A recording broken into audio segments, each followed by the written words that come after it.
First of all, thanks a lot, Shekhar, for coming here on our chat to participate on the Strategist Revival podcast, the podcast that I love, and having someone like you that looks for the global things of strategy around Meta and has over 18 years of experience at JWT and an article that will talk about the future of strategy. It will be amazing to talk to you. Thanks a lot for being here.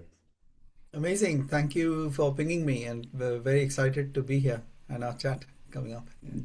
Thanks a lot. And talking about your career, could you tell a little bit about your learnings on your career, the key points and key learnings that you had?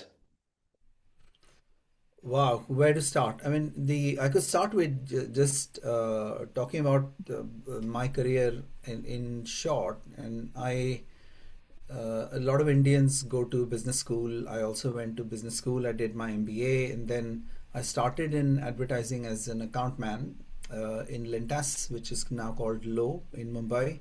Then I became a client. I was a brand manager for a short while for in a very famous luggage brand in India. And that was interesting that my learning was that what suited me more was much more of an informal culture and breadth of exposures, working on different things rather than just working on one thing and going deep. So that was very helpful. So I kind of got back to advertising, and the only job that was available in Bangalore in advertising was a planning job, and I had no idea what planning is. So I got into a Bozell in Bangalore, and I was a planner there for a couple of years, and I did a lot of new business pitches, which shaped my view on new business pitches, which is not very positive. But I did that, and the only idea I had about what planning is was John Steele's book. I mean, John had just released a book, and somehow a friend of mine had secured a copy for me. And so little did I know that I would, come to know John really well later on. And you've had him on the podcast, of course. So I did a couple of years of that, and then I joined JWT as a planner, and that was my first time really that I was doing a real genuine strategy planning job on existing clients rather than just doing pitches. Of course, we did pitches at JWT as well. Um, and I had no idea how long I would stay there. I ended up staying there for 19 years. Six and a half of those were in India, and 12 and a half of those were in London, where I did a global strategy job. So it taught me a lot about advertising and planning and so on and so forth. But yeah, the I would say that's a very good question. One thing that I've always tried to remember, and it's never gone wrong in any meeting, any strategy, is start with consumers. Why should people care about your brand? Why should people give their money to your brand and not someone Yeah. else? If you start there and finish there, you never go wrong. Nobody will disagree with you, and you'll get to better strategies that way. Because ultimately, our business is the business of persuading people that you should buy my brand, not someone else's. You should use my brand more than you do currently, or you should use it in a different way. All of these involve persuading people. So start with people and finish with people. I would say that's been the biggest learning in that sense. Fantastic. Focus on the consumer. What are they going to care? Why they are going to care about your brand and what they are going to do, of course, with your products and services. And you've mentioned the experience as a strategist planner on the creative agencies. How it is now on Meta, because our global strategies you had all right. So what do you do on Meta? Is it about the brand or is it about the company strategy? Um, So I'm the head of strategy for our global clients team at Meta, and we have a small number, double digit number of global clients who are an exclusive sort of sales team. And my team and I work alongside the sales team to think about how can we help our global clients in their business? How can we help them grow their categories with understanding, insights, thought leadership on newer audiences, how advertising is changing, how media is changing. And the second part of what we do is these global clients are among our largest advertisers. So, how do you help them get more out of the investments they are making on Meta? How do you Sure. help them maximize their investment and optimize the return that they get? So, these are both related, but the commonality is that our jobs, or my team and my job, is to think about our client's business, not so much our business, but our client's business and how we can be of service to them better. That's the work I do, which is, if you compare it to my previous job as a global strategy director in advertising in JWT, J. Watt Thompson, it's very similar minus the creative bit. I don't really work on ideas anymore, but I still work in a strategic capacity, thinking about people, thinking about audiences, thinking about how brands are being built today, how categories are growing, and what we can do to help marketing leaders do even better or get success even faster. Fantastic. You look a little know, a bit more for the business of the clients as well, but more for the marketing, right? Nowadays, in terms of looking for the global clients, this double digit number of clients, looking for what they could increase in terms of skillness and results on their That's right. marketing. That's right. Yeah. How can we help them get more success and faster success in their business? Which is, of course, there's a significant amount of business that they do with us. So that's the that's the idea. That's fantastic. And I was reading your article on work that you mentioned the future of strategy. And it was very interesting because you bring AI and the things around it and the irrationality and things about that. I would love to know a little bit better about that and how the strategies do you believe that could work on that, so not only on the future, but specifically, more specifically with AI nowadays. Will it Sure. steal our jobs? Sure. The, we don't know is the short answer to that, but the long answer is, if you think about, so I've been around a fair amount of time, not as long as John Steele, but in the time that I've spent, 25 years plus, I've seen the evolution of strategists being, the people who used to have the information, and that was the advantage. They had read some stuff that others had not read. They will have some files or books or whatever it is, that others do not have. So just purely having the information about other categories, other audiences, that was enough to be an advantage. And so people would go, hey, I need a strategist brain here, which is now, of course, we'll come to what's happening today. But from there, we kind of went to not just information but knowledge, processing of that information into knowledge, doing better analysis, enabling better decision making. And the strategists inevitably tend to be the people who write decently as well. So, they will write one line of what the strategy is all about, or they will come up with 2 words or 3 words and reframe the whole thing. And that becomes a sticking point for the entire organization, for the clients, for agencies, etc. So those skills became more prominent, and until very recently, I think those skills are still relevant and will continue to be relevant. But if you go back to the first stage of having information and doing the analysis and having knowledge, that is just sitting in your phone at the moment or on your laptop, where if you do decent enough prompts into an LLM, an AI agent, you will get the information, the knowledge, the analysis, etc. So then, what's the role for the strategists? And here, I think the two aspects which are mentioned in the article become really important.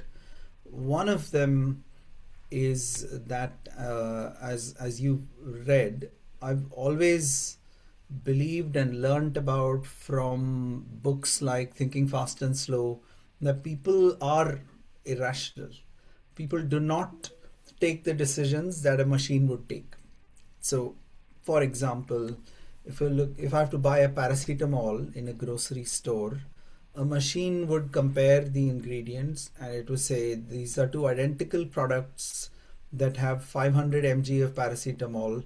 They are both trustworthy brands. One is a retail brand and one is a manufacturer's brand, and one is three times the price of the other. They would 10 times out of 10, the machine would pick the cheaper paracetamol because it's like for like, it's exactly the same product. But do humans do that? We don't. We Some don't. humans do it, but a lot of humans don't. And so that's irrational. There are, I mean, we could talk about this endlessly, but because people are irrational, I've always felt that you will need other human beings to try and understand what human beings are going to do and what they are going to kind of uh, behave like.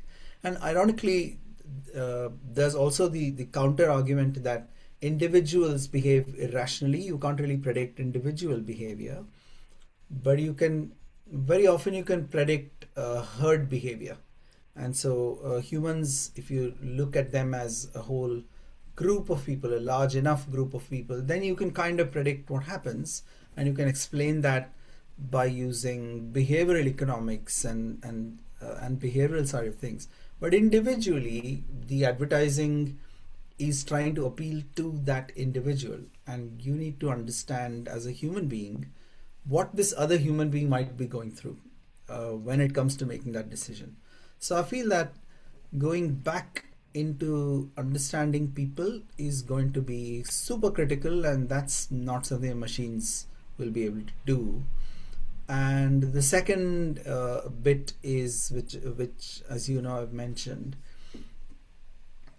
is that very often strategists are the people who help clients and creatives take decisions when there are two good options. Anyone can take a decision when there's one good and one bad option. But what happens when there are two excellent alternatives? How do you actually align and how do you actually take a call on which one is the right one?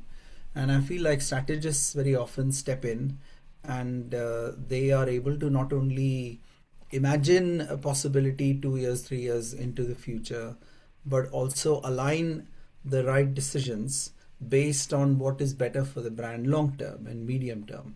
And very often going back to the brand of what is the real core of this brand. So, for instance, if you have research that suggests that one ad showing really happy children eating cheese is doing exactly the same, it's got all the same numbers as a bit more of an ad that shows there's one full glass of milk in every slice of cheese. I'm totally making this up, but Yeah. now how do you decide, which product, which route do you go? There might be two very similar alternatives as well, and that then falls on the strategist. I think it's their duty to say, what is this brand all about? How are we trying to build the right associations with X campaign or Y campaign? What will these associations do to increasing predisposition for a particular brand or a category?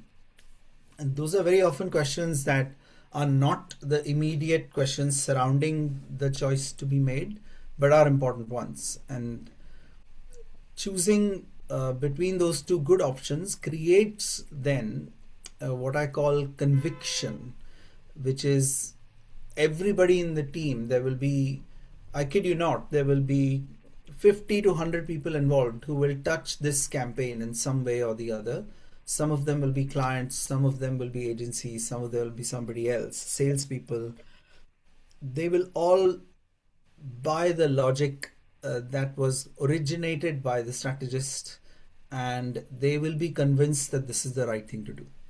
And that conviction really carries a ton of intangible value, where that value then gets converted into how you approach the campaign, how excited you are, and how you take all of the decisions that are right for the brand. So um, there's a lot riding on humans who are able to add value in the business of persuasion. Persuasion is not for machines; it's for humans. That's kind of the long version of what I've talked about in the article, as you know.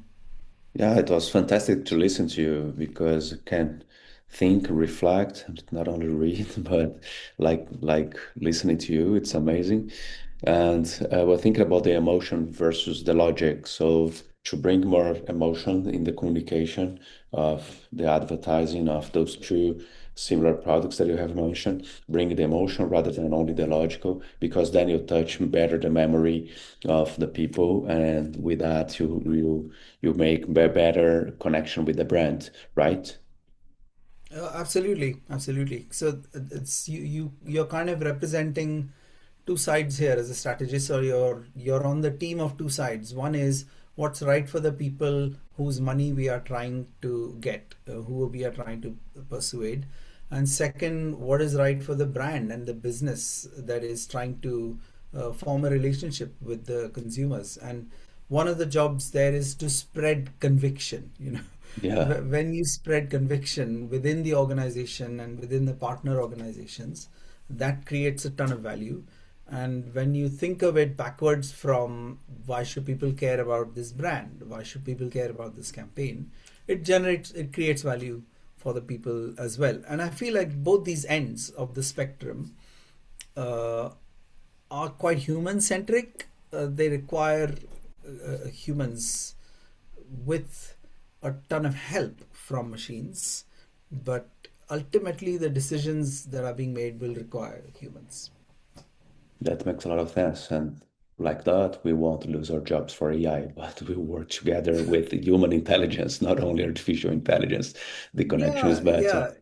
It's funny that very, very often I've heard a lot of leaders say that AI will not replace you, but the people who use AI will replace you.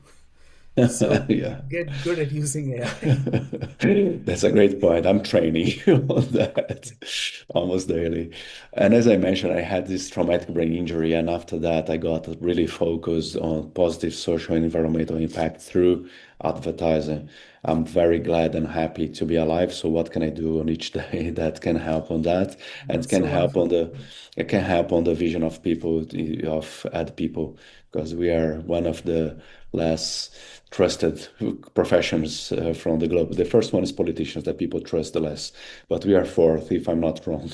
So how can before that bring positive impact? So I think a lot about the triple bottom line, people, planet, profit. Of course, thinking about the profit through the brand connection with the Yeah, human yeah. beings, the consumers, but not forgetting the people and planet. What do you think that the planners, the strategists could do to bring that? And if that makes sense for you. When I was working at Meta, I have grabbed the ads for equality, beyond the bias, inclusion advertising, all those decks and ideas, and they focus on that, on presentations and workshops. And I Yeah. have created the Ads for Equality Summit for Latin that we had over 3,000 people watching, and 100% of them saying that they would recommend for other people. 100% of the researched people that had answered that. So, and 16 participants, presenters, and it was fantastic. All that to say, what do you think that the strategy, what do you believe that the strategists could do, the planners could do to make that happen better in terms of the ad that they are going to create, in terms of the campaign they are going to create, and your clients? What can they do? Um, I think the the view I have on this is just one word, which is honesty. And if you go back to the earlier point you were making, why we as an industry, among the least trusted industries, is probably because they there is some kind of perception that they are trying to sell me something that is not going to be as good as they promise, and slash or uh, they are trying to make it look like I really need it when I don't. Could be there'll be other reasons for a lack of trust, but probably, it's not as good as you say, and you're making me want it, but I don't really need it. What if that happens? So the interesting turnaround that we have seen, we did a recent study on Gen Z actually in this year, and I'm sure it's not just applicable to young adults, but a lot of other people as well. that they like advertising and they look forward to engaging with business and commerce and brands that and creators that are relevant to them. So I'll give you an example. Uh, our niece used to live in Barcelona and she's just moved back. She's finished her degree there. But once she asked me, how do I get more furniture ads on my Instagram? And I said, that's beyond my pay grade. I mean, I cannot just throw you furniture ads on Instagram. But if you look out for furniture brands and like them and express interest in them, and it's likely that you should start getting more furniture ads, and because she was looking to buy furniture when she had just moved there. And so, interestingly, that is an anecdotal incident, but that is how online platforms now work, and people are getting smarter as well. So, they know that stuff is increasingly relevant, not just in our platforms, but on all platforms, I suppose. Stuff is more increasingly relevant to them. And so, whatever they are interested in, they kind of they game it and hack it so that they will get content that is more suitable for them on categories, on brands, and so on and so forth. And so that is welcomed. And therein lies the bit about honesty, that our perception of how we respond to advertising is changing, because earlier it used to be an interruption in the program that I was really there for. I'm here to watch my game of cricket or to watch this movie or to watch something else. The ad is, yeah, I understand it's the reason why it's funding this, but I want to move on from there. But now people are interested in the businesses that they like, in the categories that they like, and they quite look forward to engaging with them. And they, young people also in our research, they understand that their email address or their form filling is currency. And so they exchange it in order to get exclusive offers or to get product drops and stuff like that. And I like the fact that there is more honesty in this. It is not a salesperson sneaking through the window of your living room saying, "Psst, by the way, think about my refrigerator." You know, people are not saying that anymore. They are saying, hey, you're coming to this place for entertainment, and when you're in the market for a refrigerator, for a TV, you will start looking at it. So here is what I have. I think that bit of honesty is I love that because somebody called Rory Sutherland also says that advertising is honesty, because the ad is just trying to say, hey, buy me. I'm trying to persuade you to buy me. There is nothing hidden over there, and that's why it's fantastic. I think to the second point of your question, it goes back to being people centric. You know, why would people care about buying this brand? And I think the more long term you think, the better it becomes for everybody, where everybody is a winner. Where you think about long term saying certain things about the brand and making some manufacturing decisions, obviously, or distribution decisions that are more responsible, obviously rubs off on people, and communicating it honestly rubs off on people as well. So it's again a long way of saying, I think the trick, in my opinion, just lies in honesty. Just be honest.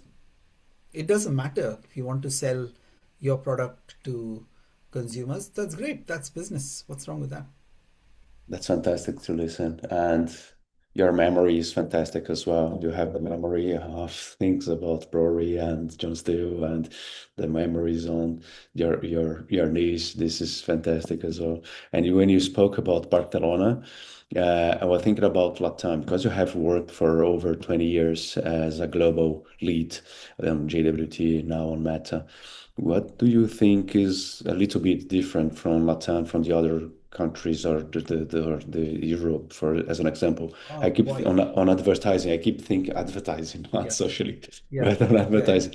I keep thinking that here is more emotional and you are more rational over there in Europe. Does it make sense? So interestingly, I've never been to Latin America, but I have so many friends who are Brazilian, Argentinian, Mexican. And the one thing that really struck me, having come all the way from India and living in London in the UK, is that I felt, oh, these people are just like us. They are so similar. And I really feel that Latin American culture, especially, so I'm just saying this because most of my friends from that region are Brazilian, uh, but the cultures are incredibly similar. They are incredibly similar. I mean, it is scarily similar, and ironically, because of the physical distance, there's not that much tourism that happens between India and Latin America, uh, because it's very far, and if you got to go all the way there, people end up going to the states because that at least used to be quite aspirational. Um, so I think that typically cultures like LATAM, and I've worked a bit on LATAM brands as well, a region as well. You're right, they are much more emotional, and I think they're way more creative. They are incredibly creative cultures. So, being a standout brand in that region is very tough because everybody is creative, the standard is very high. Um, but at the same time, I mean, I guess you guys living over there see the norm is much higher. We can see that the norm is much higher, the culture is very different, but creative people always try and look at the norm and try and do stuff to break out of it, right? So for you it's the same as the challenge for someone in the UK, but it is very true that when you do a global job, um, what is good in one region is not necessarily good in another region. So the again, one of my ex boss Guy Murphy had said that typically, if you look at uh, things that became outright global successes and absolutely broke the internet are things like Friends, which is very local to New York, or films like Parasite, which are very local to their culture, and so on and so forth. Local things that have human universal appeal sometimes become really really famous internationally, and so the best kind of communication that works, is most persuasive, tends to be quite local in nature, I would think, because it really resonates with people, and sometimes it resonates with people elsewhere as well, but not because they are trying to make an international average that will work for everybody. So for instance, if you imagine, I don't name any categories, but if you imagine a pretty standard functional category which shows the product in use and it shows a demonstration of the product, and then you can do voiceovers, supers for that particular ad for 194 countries, and it will work, it will deliver. It's not going to be remembered as the most creative ad because it was made for the world. But if you make stuff locally for that culture, then you you do both jobs. I think definitely it's better for the region slash the market, but sometimes it becomes quite famous as well, if you know what I mean. My friend, I would stay over here for over 4 hours more at least to listen to you because I'm learning a lot from you and remembering a lot of things as well. And it's fantastic to talk to you. And would you make a conclusion on this and maybe giving me an advice to make a positive impact on society through advertising, something like that?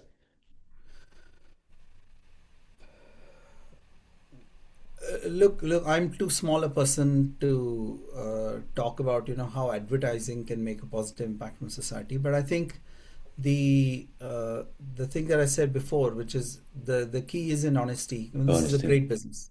I love advertising. I love marketing because these are uh, value drivers. These are growth drivers as disciplines, and therefore, not only do you drive value for the organization that you represent, but also for people. You know, the people get emotional uh, payback for the products and brands they're buying, and not just the rational, the utilitarian payback.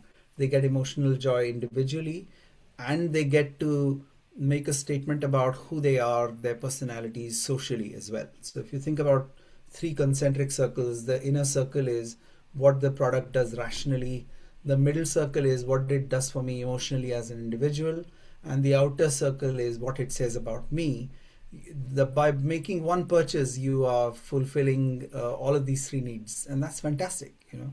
So this is a great business, and I think some amount of honesty about just admitting that you are trying to persuade somebody, and trying to do it in as memorable, as entertaining manner as possible, is what is going to be long lasting, you know. And the only other thing is to think long term. A lot of advertising on the internet, especially on, you know, social platforms, promises a ton. These are all younger businesses, and so they're kind of thinking more in the short term. And then you get to a certain volume of content, and then you don't go beyond that, because people don't want to buy those products again. And the businesses that last longer and are more sustainable are the ones that are thinking long term and are making promises that they can keep, and then you become a customer for longer periods of time. I mean, this is not new at all. It's not the age of AI. What I've just said is was true in 1920, and it's going to be true in 2120. So it's interesting that there are a lot of core jobs to be done for marketing, which is identifying customer needs, building good products and solutions, persuading people to want those solutions, and making them available as easily as possible. That never changes. And the best in the business, I guess, what's exciting is that how you deliver these four things is always changing. So as long as you stay true to those four, I think we are making a positive contribution, not just to the marketing advertising industry, but also to the economy and the world as such, I think. My friend, it's great. It was great to listen to you. I hope we can have more conversations like this one. But thanks a lot for being part of the Strategist Revival, the podcast that I love to do, and because I learn a lot with all these great people that I talk to, and it was fantastic to listen to you and to have this conversation with you, Shekhar. Thanks a lot. Thank you again, and all the best for what a fantastic job you're doing, Hafa, and by spreading the word to a lot of your audiences as well. So, thank you for doing it, and may the force be with you always. Thanks a lot, Jedi. Take care. Bye.